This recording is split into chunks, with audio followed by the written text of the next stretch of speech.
आपण पाहत आहात न्यूज 24 महाराष्ट्र।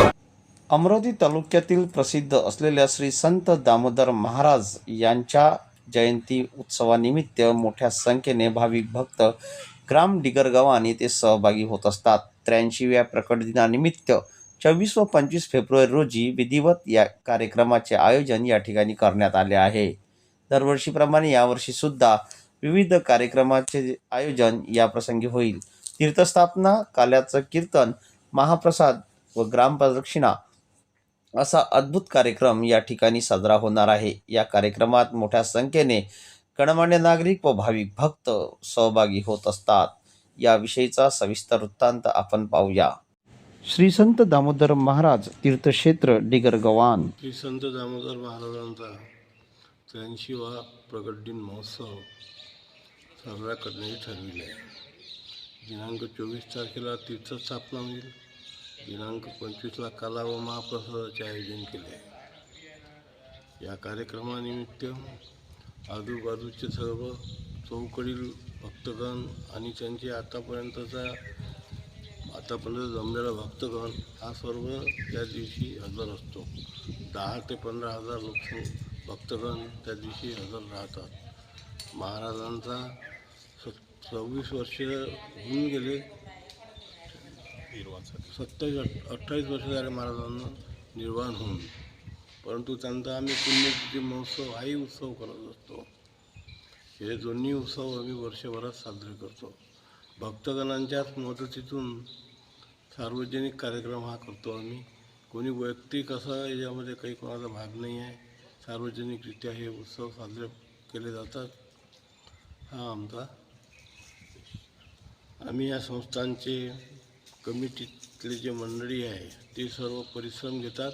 संत होऊन गेलेले आहे या एरियामधले, आणि त्यांची अशी ख्याती होती की त्यांनी जो म्हटलेला शब्द होता तो एकदम खरोखर होत होता, आणि यामुळं भक्तांचा फार मोठा विश्वास आहे। त्यांनी कितीतरी लोकांच्या विहिरीला मंदिरामधूनच सांगितलं, जा तुझ्या विहिरीला पाणी लागते, असे पाणी लागले।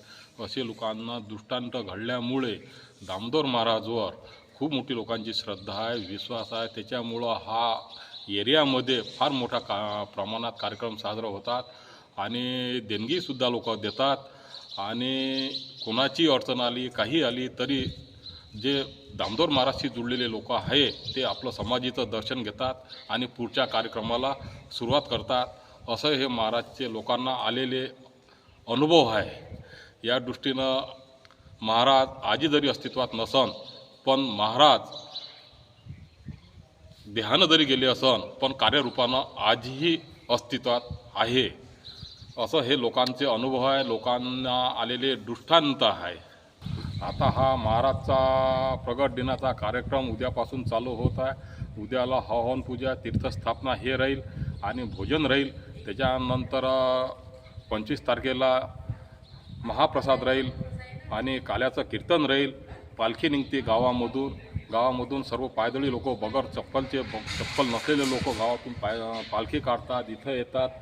त्याला आपण रिंग म्हणतो, आपण रिंग स्वरूपात अशी प्रदर्शनं मारतात। खूप मोठा जुल्लूस असतात, खूप मोठा आनंद लोक उत्साहात साजरा करतात। आनंदानं एवढेले लोक भारावलेले असतात का त्या दिवशी डोळ्याचे पारणं पिटल्यासारखं वाटते। आपल्याला खरोखर महाराजचं कार्य हे किती अलौकिक आहे असं आपल्याला पाहायला मिळतात। आणि जे काही महाराजचे भक्त आहे मोठमोठ्या पदावर गेलेले, ते दिवसा जर येऊ शकले नाही तर ते संध्याकाळी येतात आणि सांगतात का आम्हाला थोडासा तरी एक कण तरी द्या। अशा पद्धतीचे लोक येतात, वेळातला वेळ काढून संध्याकाळी महाप्रसादासाठी। एवढी मोठी श्रद्धा महाराजावर आज तागायत लोकांची आहे आणि दृष्टांत आलेले आहे लोकांना। आम्हाला असं वाटते संस्थांच्या वतीनं का सर्व भाविक भक्तांनी सर्व कार्यक्रमामध्ये सहभाग घ्यावा, सहकार्य करावं आणि आपला उत्साह समजून साजरा करावं, असं आम्हाला संस्थांच्या वतीनं वाटते। श्री संत दामोदर महाराज यांच्या प्रकट दिनानिमित्त शेकडो भाविक यावेळी या स्थळी सहभागी होत असतात। News 24 Maharashtra bureau, Nandgaon Peth, digger.